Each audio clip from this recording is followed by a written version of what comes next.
Hello friends, welcome back to my channel and today we're gonna talk about the must watchable Tamil movie Kanchipuram. लेकिन आगे बढ़ने से पहले आप सभी से एक छोटी सी रिक्वेस्ट है, अगर आपने अभी तक हमारे चैनल को सब्सक्राइब नहीं किया है तो प्लीज सब्सक्राइब करके बेल आइकन प्रेस कर लीजिए। इससे आप हमारी काफी हेल्प कर सकते हैं इस चैनल को ग्रो करने में। तो चलिए अब आते हैं मूवी की मेन स्टोरी लाइन पर। हिंदू मान्यताओं के अनुसार रेशम को बड़ा पवित्र माना जाता है और एक जमाने के लोगों का ऐसा मानना था कि किसी भी इंसान को दो अवसर पर रेशम का वस्त्र जरूर धारण करना चाहिए। एक उसकी शादी का वक्त जब वो नए बंधनों में बंध रहा होता है और दूसरा उसके स्वर्गवास के वक्त जब वो इस दुनिया के सारे बंधनों से मुक्त हो रहा होता है। इससे उसकी आत्मा की शुद्धि होती है जिससे उसकी आत्मा स्वर्ग की ओर जा सके।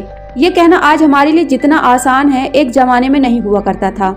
इसके लिए भी एक क्रांति आई थी और इसी सच्ची घटना पर आधारित फिल्म कांचीवरम को आज हम एक्सप्लेन करने वाले हैं, जिसकी IMDb रेटिंग 8.1 है। साथ ही फिल्म को नेशनल अवार्ड जैसे और भी कई पुरस्कारों से नवाजा जा चुका है और अपने दमदार अभिनय के लिए प्रकाश राज को कई पुरस्कारों से सम्मानित किया गया है। तो चलिए बिना देर करे शुरू करते हैं एक और मास्टरपीस मूवी को। कहानी की शुरुआत में हम वेंकटम नाम के एक आदमी को देखते हैं जिसे मद्रास जेल से निकालकर 2 दिनों के लिए उसके गाँव भेजा जा रहा है, जिसे 2 हवलदार बस में बिठाकर ले जा रहे होते हैं। लेकिन रास्ते में तेज बारिश की वजह से उन्हें रुकना पड़ता है। तभी हम वेंकटम को देखते हैं जो अपनी पुरानी यादों में खो जाता है और इसी के साथ फिल्म फ्लैशबैक में चली जाती है, जहां हम देखते हैं कि 18 साल पहले वेंकटम कांचीपुरम गांव में जुलाहो के परिवार में रहता था। मतलब उसके परिवार में पीढ़ी दर पीढ़ी सभी रेशम बुना करते थे। यहाँ वेंकटम को हम उसकी बीवी अन्नम के साथ देखते हैं, जिनकी अभी अभी शादी हुई है और वो उसे अपने घर लेकर जा रहा होता है। तभी रास्ते में एक बूढ़ी औरत उसे टोकती है और कहती है, क्या रे वेंकटम, बचपन में तो तू बहुत बोला करता था कि अपनी बीवी को रेशम की साड़ी में लेकर आऊंगा, अब क्या हुआ? वेंकटम उसकी बात सुनकर बिना कुछ बोले सिर झुकाकर वहां से चला जाता है। घर पहुंचकर हम उसके पिता और बहन को देखते हैं जो कि शादीशुदा है। अब कुछ समय बीतता है और एक दिन वेंकटम के पिता का स्वर्गवास हो जाता है। तब क्रियाक्रम के दौरान पंडित ने नियम के अनुसार शरीर ढकने के लिए एक रेशम का कपड़ा मांगा, लेकिन वेंकटम के पास देने के लिए सिर्फ एक रेशम का धागा था, जो उसके लिए बेहद ही शर्म की बात थी, क्योंकि जिस आदमी ने अपने पूरे जीवन काल में सैकड़ों रेशम के धागे के कपड़े बुने हों, यहाँ तक कि कांचीपुरम के राजा की पत्नी की साड़ी उसने अपने हाथों से बुनी हो, जिसका पूरा जीवन सिर्फ इसी रेशम के धागे के इर्द गिर्द ही गुजर गया हो, आखिरी समय में उसके मृत शरीर को ढकने के लिए एक रेशम का कपड़ा तक नसीब नहीं हो पाया। तभी वहाँ खड़ा वेंकटम का दोस्त रंगम बोलता है कि यही हम जुलाहो की किस्मत है। अगले सीन में हम एक रेशम व्यापारी के घर एक जुलाहे को पिटते हुए देखते हैं। उस पर आरोप है कि उसे तराजू पर तौलकर 3 साड़ियों के बराबर रेशम दिया गया था, लेकिन सिर्फ 2 ही साड़ी लेकर आया है। बाकी बची रेशम को वो बेचकर खा गया। उसको ऐसे पीटते हुए सभी लोग देख रहे थे, लेकिन कोई कुछ भी नहीं कह पाता। तभी वेंकटम सामने आता है और कहता है कि मालिक, कई बार ऐसे हिसाब लगाना बड़ा मुश्किल होता है कि कितने धागों में हम कितनी साड़ियाँ बुन सकते हैं। उस दिन के बाद से ये नियम बना दिया गया कि मंदिर में बैठकर ही सारे जुलाहे साड़ी बुना करेंगे और शाम को उनकी तलाशी के बाद ही वो घर जा सकते हैं। अब उस दिन के बाद से ही सारे जुलाहे सुबह के समय खाना बांध कर लाते, दिन भर काम करते और शाम को तलाशी के बाद घर चले जाते। वेंकटम के हाथों में उसके पिता की तरह जादू था। वो सबसे अच्छी साड़ियाँ बुना करता था। अब एक दिन उसका मालिक उसे बुलाकर कहता है कि 3 महीने बाद मेरी बेटी की शादी है, उसे एक साड़ी बुनकर देनी होगी, एक ऐसी साड़ी जो आज तक कभी किसी ने न देखी हो और न ही पहनी हो।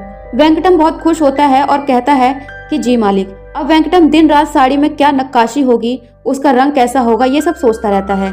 कई बार तो वो अपनी पत्नी अन्नम के साथ इसके बारे में जिक्र किया करता था। वो बड़े मन से उसकी बातों को सुना करती थी। वो कहती है कि जुलाहे एक कवि की तरह होते हैं। जैसे एक कवि अपनी कविता को कागज पर उतारता है, ठीक वैसे ही जुलाहे साड़ी पर अपनी कल्पना को। अब एक दिन खबर आती है कि गांव में एक और रेशम कारीगर ने फांसी लगाकर खुदकुशी कर ली है, जो कि वेंकटम का दोस्त था। वो लोग साथ में काम करते थे। एक तरफ रेशम व्यापारी सोने के तराजू में तोले जा रहे थे, वहीं दूसरी तरफ रेशम के कारीगर भूखे मर रहे थे। एक दिन एक अंग्रेज व्यापारी साड़ी खरीदने के लिए व्यापारी के घर आया। उसका ध्यान उस साड़ी ने खींचा जो साड़ी वेंकटम ने व्यापारी की बेटी के लिए बुना था।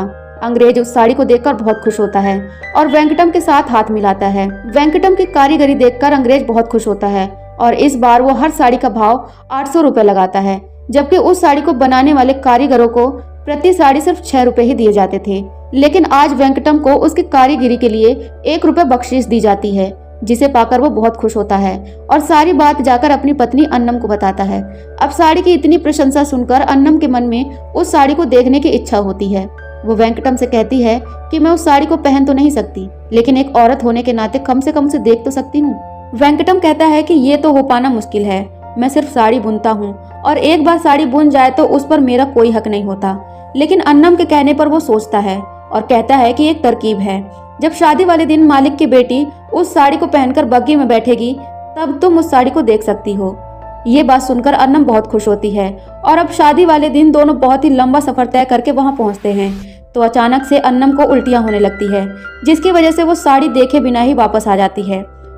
लेकिन यहाँ पर उनके लिए एक खुशखबरी होती है, क्योंकि अन्नम अब मां बनने वाली है और जल्द ही उनके घर में एक प्यारी सी बच्ची जन्म लेती है। अब नामांकन के दौरान नियम के अनुसार पंडित ने वेंकटम को बच्चे के कान में एक वादा करने को कहा, जिसे हर हाल में पूरा करना होगा। अब यहाँ वेंकटम ने बच्ची के कान में जो कहा उसे सुनकर सब चौंक जाते हैं। वेंकटम ने कहा था कि जब तेरी शादी होगी तब मैं तुझे एक सुंदर सी रेशम की साड़ी में विदा करूंगा। उसके ऐसा कहते ही सभी लोग तरह तरह की बातें करने लगते हैं, क्योंकि पहले भी उसने ये बात अपनी बीवी के लिए कही थी, जो वो आज तक पूरा नहीं कर पाया, क्योंकि उस वक्त किसी भी जुलाहे की इतनी क्षमता नहीं थी कि वो सपने में भी रेशम की साड़ी को खरीद सके। लेकिन वेंकटम कहता है कि जब कोई जुलाहा पूरी उम्र औरों के लिए रेशम का साड़ी बुन सकता है तो क्या वो अपनी बेटी को एक रेशम की साड़ी बुनकर नहीं दे सकता। अगले दिन जब वेंकटम अपने काम से घर वापस आता है तब वो देखता है कि उसकी बीवी उसकी बात को लेकर नाराज है, जो उसने अपने बच्चे के कान में कही थी। वो कहती है कि क्या जरूरत थी अपनी औकात से ज्यादा बढ़कर बोलने की, जब हम ये कर ही नहीं सकते। ये सुनकर वेंकटम उसे एक कमरे में ले गया और उसे एक मिट्टी की गुल्लक दिखाकर बोलता है, ये देख रही हो, ये पैसे मैंने तुम्हारे लिए जमा किया था कि तुम्हारे लिए एक रेशम की साड़ी लेकर आऊंगा, लेकिन मैं सिर्फ आधे पैसे ही जमा कर पाया था। लेकिन अभी हमारी बेटी छोटी है, अगर मैं अभी से पैसा जमा करूं तो क्या मैं अपनी बेटी के लिए एक रेशम की साड़ी नहीं खरीद पाऊंगा। यहाँ अन्नम को समझ आता है कि उसका पति सिर्फ बातें ही नहीं करता बल्कि उन्हें निभाना भी जानता है। अब एक दिन वेंकटम की बहन उसके घर आती है अपने पति के साथ। उसका पति कहता है कि काम धंधा ठीक से नहीं चल रहा है और मैं इसका पेट नहीं पाल पा रहा हूँ, मैं काम करने बाहर जा रहा हूँ, अगर काम चल गया तो आकर इसे ले जाऊंगा। अब समाज के ताने के डर से वेंकटम अपना भाई होने का फर्ज निभाता है और उसके जमा किए हुए पैसे यानी कि गुल्लक को तोड़कर सारी रकम वो अपनी बहन को दे देता है और उन्हें वहां से विदा कर देता है। अब यहाँ अन्नम वेंकटम से कहती है कि दिन रात आपने अपना पेट खाकर उन पैसों को इकट्ठा किया और आपने उन्हें ऐसे ही दे दिया, अपनी बेटी के बारे में एक बार भी नहीं सोचा। अब वेंकटम अन्नम को समझाता है और कहता है कि तुम चिंता मत करो, मैं कुछ न कुछ जरूर कर लूंगा। अब पूरी रात वेंकटम सोचते सोचते एक उपाय निकालता है और अगली सुबह वो एक पुरानी करगा खरीदता है और एक पास ही की कुटिया में जमा देता है। अब हर रोज काम से लौटते वक्त एक लच्छा रेशम के धागे को अपने मुंह में छुपा लेता है और घर लाकर उसे धोकर सुखाकर इस्तेमाल करता है और इस तरह वो पकड़ा भी नहीं जाता। अब ऐसे ही करते करते कई साल गुजर जाते हैं। अब उसकी बेटी स्कूल जाना शुरू कर देती है। वेंकटम रोज रात को उस कुटिया में जाता, उस साड़ी के काम को आगे बढ़ाता और फिर से आकर सो जाता। अब एक दिन गांव में यह हल्ला हो जाता है कि व्यापारी मालिक ने गाड़ी खरीद ली है जो बिना घोड़े के चलती है और घोड़े से भी बहुत तेज चलती है, जिसे देखने के लिए पूरा गांव जमा हुआ था। वेंकटम भी अपनी बीवी और अपनी बेटी को लेकर वहां गाड़ी देखने आया था, लेकिन उस गाड़ी को देखने की अफरा तफरी में अन्नम नीचे गिर जाती है और भीड़ उसे कुचलते हुए चली जाती है। अब जैसे तैसे यहाँ पर अन्नम बच पाती है। अब एक दिन गांव में एक लेखक आता है जो चाय की दुकान पर बैठा था। वो अपने लिए रुकने के लिए एक जगह ढूंढ रहा था। वहीं खड़ा वेंकटम उसकी बातों को ध्यान से सुन रहा था, क्योंकि वो जुलाहों के ऊपर एक लेख लिखने आया था। अब बातों ही बातों में उसे वहां रहने के लिए एक कमरा मिल जाता है। इसी के साथ वेंकटम का उस लेखक के साथ मिलना जुलना भी काफी बढ़ जाता है, क्योंकि वेंकटम को लेखक की बातें काफी अच्छी लगती थी, क्योंकि वो काफी पढ़ा लिखा था और काफी रोमांचित बातें भी करता था। अब एक दिन अन्नम को अचानक से खून की उल्टियां होने लगती है, जिसे देखकर वैद्य वेंकटम से बोलते हैं कि इसे जल्दी से शहर ले जाओ, क्योंकि इसका इलाज यहाँ पर संभव नहीं है, क्योंकि अन्नम की हालत बहुत ज्यादा खराब थी। इसलिए वेंकटम उसे उठाकर कुटिया में लेकर जाता है और उसे वही साड़ी दिखाता है जिसे वो सालों से बुन रहा था। अब आखिरकार अन्नम रेशम की साड़ी को देख ही लेती है, जिसे देखकर वो बहुत खुश होती है और खुश होते हुए वो वेंकटम की गोद में ही दम तोड़ देती है। और अब धीरे धीरे ऐसे ही समय गुजरता जाता है और अब कमला भी बड़ी हो जाती है और वो भी अपनी माँ की तरह ही पूरा घर संभालने लगी थी। उधर दिन भर काम करने के बाद वेंकटम के साथ साथ गांव के बाकी लोग भी लेखक के पास बैठने लगे थे, जो उन्हें देश विदेश में हो रहे क्रांति के बारे में बताता था, देश में हो रहे बदलाव की सच्ची कहानियां बताता था।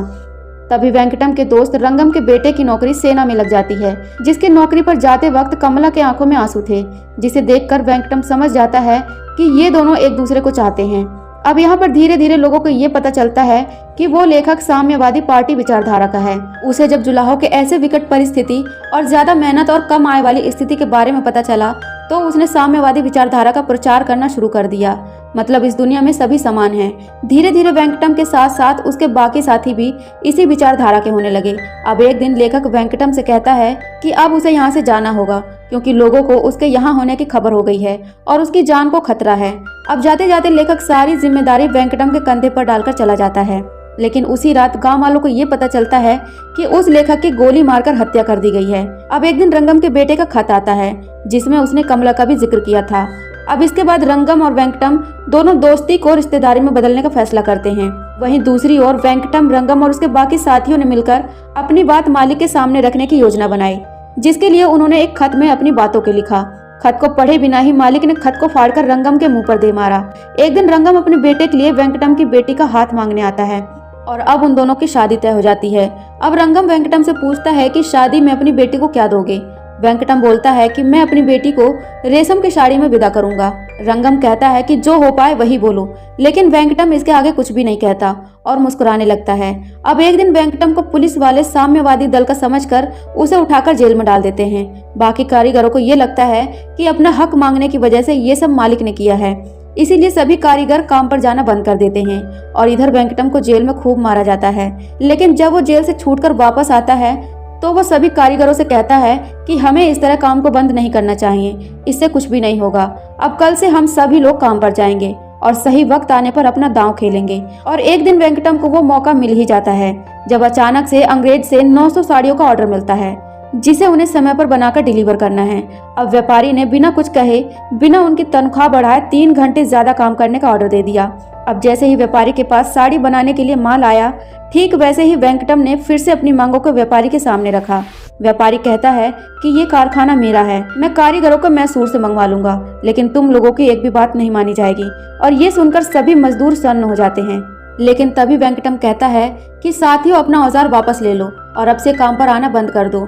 अब इसी बीच एक खुशखबरी आती है कि अंग्रेजों ने रूस से हाथ मिला लिया है और अब साम्यवाद का प्रचार खुलकर कर सकते हैं। इसलिए अब मजदूरों ने दिन की रोशनी में भी हड़ताल को जारी रखा। इधर मजदूर यहाँ चर्चा करते हैं कि इतना कच्चा माल लेकर मालिक आखिर करेगा क्या, आखिर एक दिन उसे हमारी शर्तों को मानना ही पड़ेगा। अब धीरे धीरे करके ऐसे ही 2 महीने बीत जाते हैं। लोगों को भूखे मरने की नौबत आ गई थी। अब वेंकटम कहता है कि साथियों संयम रखो, क्रांति कुर्बानी मांगती है। तभी एक दिन रंगम का बेटा भी छुट्टियों में वापस आ जाता है। रंगम वेंकटम से कहता है कि अब हमें उन दोनों की शादी करा देनी चाहिए, इससे मजदूरों का मन भी ठीक हो जाएगा जब तुम्हारी बेटी रेशम की साड़ी पहन कर आएगी। ये बात सुनकर वेंकटम परेशान हो जाता है। उसने शादी को हड़ताल तक टालने की कोशिश भी की, लेकिन रंगम का बेटा कहता है कि अगर इस छुट्टी में शादी नहीं हो पाएगी तो फिर अगले साल ही होगी। इसलिए वेंकटम अब हड़ताल को खत्म करने की बात कहता है। लेकिन रंगम कहता है कि 3 महीने से लोगों को भूखे मरते हुए देख रहे हो और अब तुम हड़ताल खत्म करने के लिए कह रहे हो, ऐसा बिल्कुल भी नहीं होगा। लेकिन वेंकटम अपनी बात पर अड़ा रहता है, इसलिए मजदूर अब 2 गुटों में बढ़ जाते हैं। कुछ लोग वेंकटम के साथ काम पर जाएंगे और कुछ लोग रंगम के साथ हड़ताल जारी रखेंगे। वेंकटम को मजबूरी में काम पर जाना पड़ता है, क्योंकि अगर वो काम पर नहीं जाएगा तो वो कमला के लिए साड़ी कैसे बना पाएगा। अब धीरे धीरे लोगों में ये बात फैल जाती है कि वेंकटम अब मालिक के साथ मिल गया है और उसने अपने लोगों के साथ गद्दारी की है। वेंकटम अब अपने मालिक के साथ साथ अपने दोस्तों का भी बुरा बन चुका था, क्योंकि जो सपना उसने अपनी बीवी के लिए देखा था वो उसे अपनी बेटी के लिए हर हाल में पूरा करना था। इसलिए साड़ी को जल्दी बनाने के चक्कर में एक दिन वो बहुत सारा रेशम अपने मुंह में भर लेता है और जब वो बाहर आया तो रंगम दल के साथ गद्दारी करने के लिए उस पर भड़क जाता है। लेकिन मुंह में रेशम होने की वजह से वेंकटम उसे कोई जवाब नहीं देता और चुपचाप खड़ा होकर सुनता रहता है। अब धक्का मुक्की में उसके सांस अटकने लगती है, जिससे रेशम उसके मुंह से बाहर आ जाता है और ये सब मालिक के चौकीदार देख लेते हैं। जिसके बाद वेंकटम की खूब पिटाई होती है। मालिक कहता है कि एक ऐसे चोर को तुमने अपना नेता चुना था। अब ये सब देखकर बाकी लोग भी उसी को मारने लगते हैं और उसे जेल भेज दिया जाता है। अब यहाँ से कहानी प्रेजेंट में आती है, जहाँ वेंकटम को जेल से बस में बैठाकर उसके गांव ले जाया जा रहा है। अब गांव पहुंचकर थानेदार उसे बताता है कि एक दिन उसकी बेटी कुएं से पानी भरने गई थी, जहाँ पर वो कुएं में गिर गई और उसके बाद उसे लकवा मार गया, इसलिए उसे देखने के लिए तुम्हें 1 दिन का वक्त दिया गया है।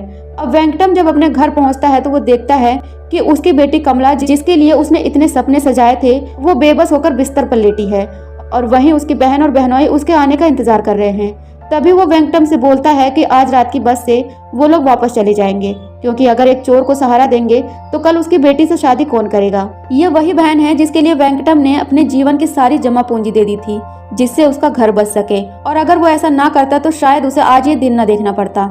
उन सबके जाने के बाद वेंकटम अपनी बेटी को उठाकर उसी कुटिया में ले गया जहाँ पर वो साड़ी बुना करता था, जैसे वो 15 साल पहले अपनी पत्नी अन्नम को उठाकर ले गया था। यहाँ वेंकटम को पता था कि उसकी रिहाई में अभी 16 महीने बाकी हैं और सुबह होते ही जेल वापस जाना होगा। उसके पास केवल आज की रात है। अब क्योंकि एक असहाय बाप के पास कोई और रास्ता नहीं था, इसलिए वो कमला के लिए खाना बनाता है और उसमें जहर मिला देता है, जिसके बाद वो अपनी बेटी को अपने हाथों से खाना खिलाता है। एक रेशम की साड़ी के लिए उसे गद्दार, चोर और आज एक खूनी भी बनना पड़ा। अब सुबह अपनी बेटी को अंतिम विदाई देने के लिए वो उसे वही आधी रेशम की साड़ी उड़ाता है और खुद पागल हो जाता है। और इसी के साथ ये कहानी यहीं पर खत्म हो जाती है। दोस्तों, ये उन सभी जुलाहों की कहानी है जिनका नाम कोई नहीं जानता। उम्मीद है कि आपको ये कहानी जरूर पसंद आएगी। अगर वीडियो अच्छी लगे तो वीडियो को लाइक शेयर करें और जाते जाते चैनल को भी जरूर सब्सक्राइब करें।